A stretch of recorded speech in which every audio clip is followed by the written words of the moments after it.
साथियों, ATN super class Gorakhpur में आप लोगों का स्वागत है। साथियों, 69,000 शिक्षक भर्ती से संबंधित जो डबल बेंच में कल हियरिंग लगी हुई थी, उसी के परपेच में आज बताएंगे कि आखिर में जो कल नोटिस जारी हुआ है वो क्या था, कैसे था, उसके बारे में बताएंगे। दूसरी बात ये साथियों, इधर जो है आपका वीडियो नहीं जा रहा था तो कुछ जो है घर की भी अपनी प्रॉब्लम होती है और बहुत सारे कारण होते हैं, तो उन कारणों की व्यस्तता की वजह से जल्दी जा नहीं पा रहा, दिक्कत हो रही है। लेकिन फिर भी अपडेट जो है बीच बीच में आपको मिलता रहेगा। इधर भी व्यस्तता है, बीओ का परीक्षाएं भी इधर लगातार, तो 16 तारीख को परीक्षा, फिर व्यस्तता हो जाएगी। तो जो लोग भी साथी जुड़े हुए हैं उनको अपडेट मिलेगा। बस ये है, जो है घबराएंगे नहीं। अब हम चलते हैं कि कल की जो सुनवाई थी उसमें क्या मैटर हुआ है।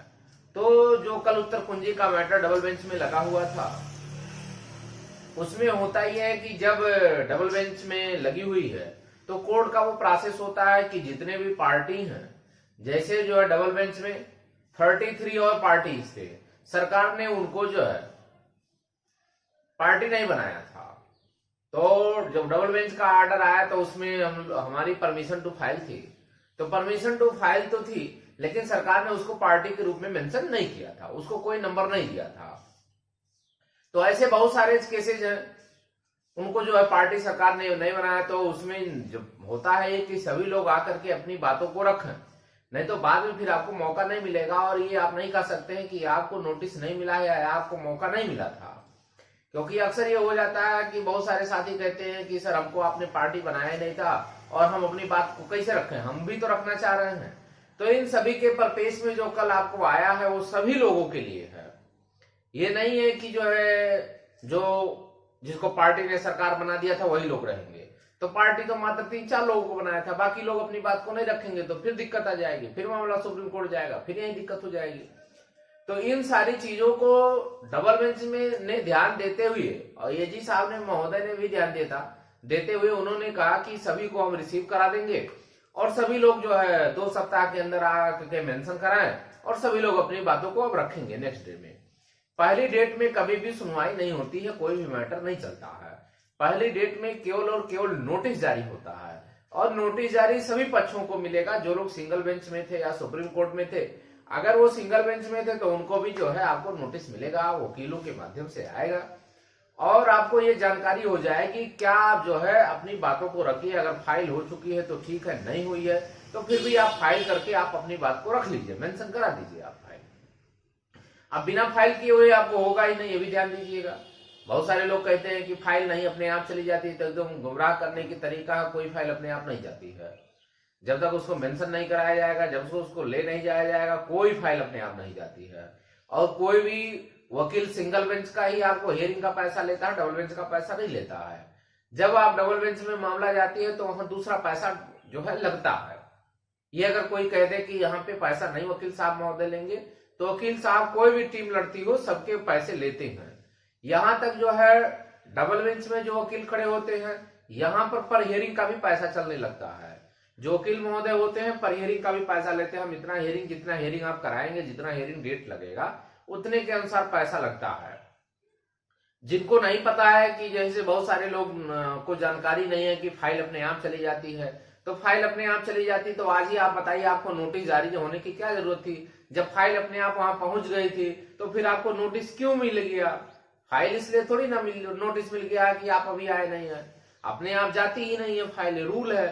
तो जिनको भी जाना होगा वो वकील लेके जाएगा, वकील को फिर आपको पेड करना होगा, क्योंकि कोर्ट कचहरी भारत की बहुत महंगी है, सभी लोग जानते हैं।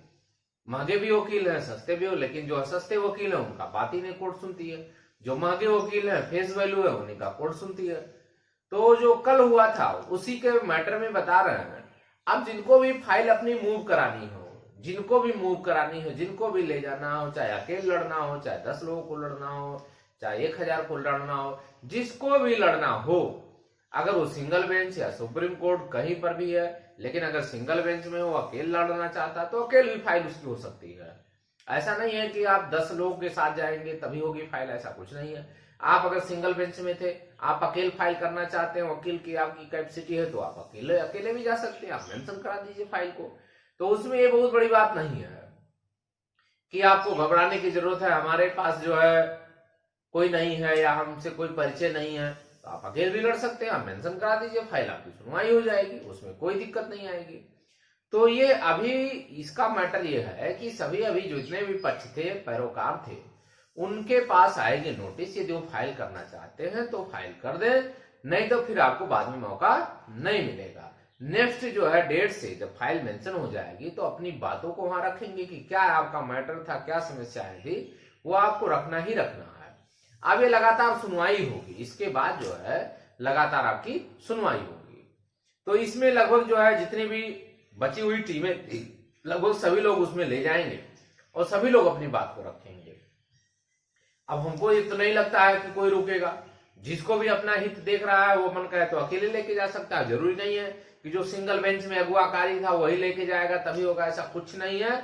जिसको भी अकेले लड़ना हो वो अकेले लड़ सकता है, 10 लोगों के साथ लड़ना हो 10 लोग के साथ जा सकता है, उसमें कोई दिक्कत नहीं है, आपकी कैपेसिटी है। तो ये इसलिए हमने कहा कि सभी लोगों को बता दें, क्योंकि बहुत सारे लोग कहते हैं याचियों को फिर बुलाया गया है, इसका मैटर क्या है। तो इसका मैटर ये नहीं है। जितने भी आपको याची हाई कोर्ट में सिंगल बेंच में बने हुए थे वो सभी लोग जा सकते हैं, या सुप्रीम कोर्ट में थे वो भी अपनी बातों को मेंशन करा सकते हैं। दोनों प्रोसेस होता है। ऐसा नहीं है कि जो डायरेक्ट सुप्रीम कोर्ट गया था वो अपनी बातों को डबल बेंच में नहीं कह सकता, कह सकता है। बस ये है कि आपको उसको प्रेयर करना पड़ेगा, उसको मॉडिफाई करना पड़ेगा, फिर आपकी फाइलिंग हो जाएगी और आपकी सुनवाई होगी।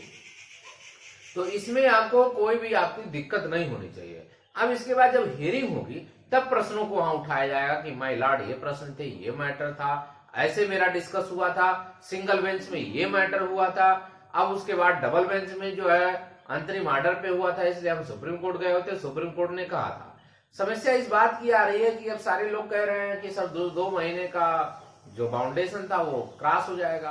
तो उसके लिए जज महोदय सब जानते हैं, ये हमारे आप में नहीं है कि अगर 15 दिन बचा हो तो जल्दी से सुनवाई करके खत्म कर दिया जाए, ऐसा कुछ नहीं होता है। 2 महीने के अंदर कहा गया था, 2 महीने में अगर नहीं हो पाता तो कोई बात नहीं है। और ड्यूरेशन ले लेंगे वो लोग कि जब से मेंशन हुई है आज से लेंगे। जैसे 6 तारीख को था, अब 6 से 2 महीना जाएगा। ऑर्डर ये नहीं कह रहा, अब 6 तारीख से 2 महीने के अंदर जिसे मेंशन जब हो गई, सारी पार्टी को नोटिस जब चला गया तो उस डेट से माना जाएगा। कोर्ट के पास भी नियम कानून होते हैं। अब वो कोर्ट कहेगा जब हम नोटिस दिए उसके बाद जब डेट 2 महीने के अंदर सुनवाई करनी है। जब आप ऑर्डर आया है तो उसको कहा जाएगा 2 महीने के अंदर, तो 2 महीना वो नहीं मानेगा। 2 महीना वो मानेगा जब आपकी हियरिंग चल रही, वहां से लेके कंटिन्यू मान लिया जाएगा कि 2 महीने के अंदर आप इंटरवल में दो, वो 2 महीना। नहीं तो अब 10 दिन बचा हुआ, 10 दिन में क्या करेगा, 15 तारीख तक लगभग मान के चले कि सबको अपनी फाइल करनी रहेगी, नोटिस जारी करना होगा। जो लोग नहीं किए हैं, हमारी फाइल तो हो चुकी है लेकिन बहुत सारे लोग नहीं किए होंगे, बहुत सारे लोग नहीं बैठे होंगे, तो अब उनको भी मौका मिलेगा। तो जब फाइलिंग आपकी हो गई तो जब हियरिंग लगेगा उसके बाद आपका 2 महीना देखा जाएगा।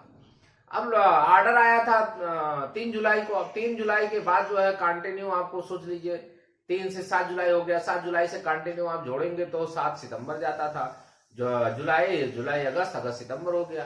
तो ऐसा नहीं है, अब यहां से जब सुनवाई होगी तब 2 महीने के अंदर आपको देखा जाएगा।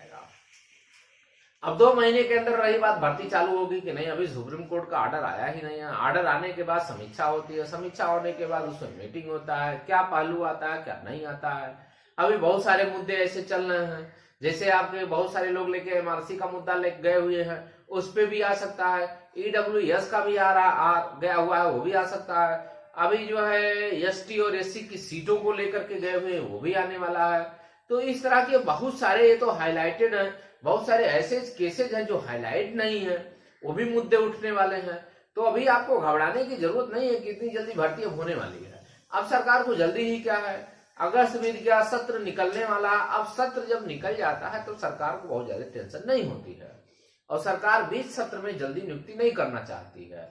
और रेयर केस में जब भर्ती प्रक्रिया चलने लगती है, दबाव होने लगता है तो करती है, लेकिन जब दबाव नहीं होता तो जल्दी करना नहीं चाहती है।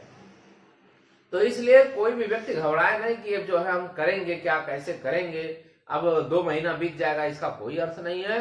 जब मामला से हियरिंग लगेगा वहां से 2 महीना चालू होगा, और उसके बाद आपकी बातों को सुना जाएगा। इसमें किसी को कोई घबराने की जरूरत नहीं है। अब नेक्स्ट डेट में पता चलेगा कि सुनवाई में क्या मैटर उठाया जा रहा है, क्या जज महोदय किस पे सहमति हो रहा है। नंबर बढ़ना श्योर है, इसको मान के चले। हो सकता है सरकार इसको भी वेट कर ले एजी महोदय कि 2, 3 नंबर, 4 नंबर, 5 नंबर जो भी बढ़ रहा है उसके बाद मेरिट निकाली जाए, पुनः मेरिट हो सकती है जाए।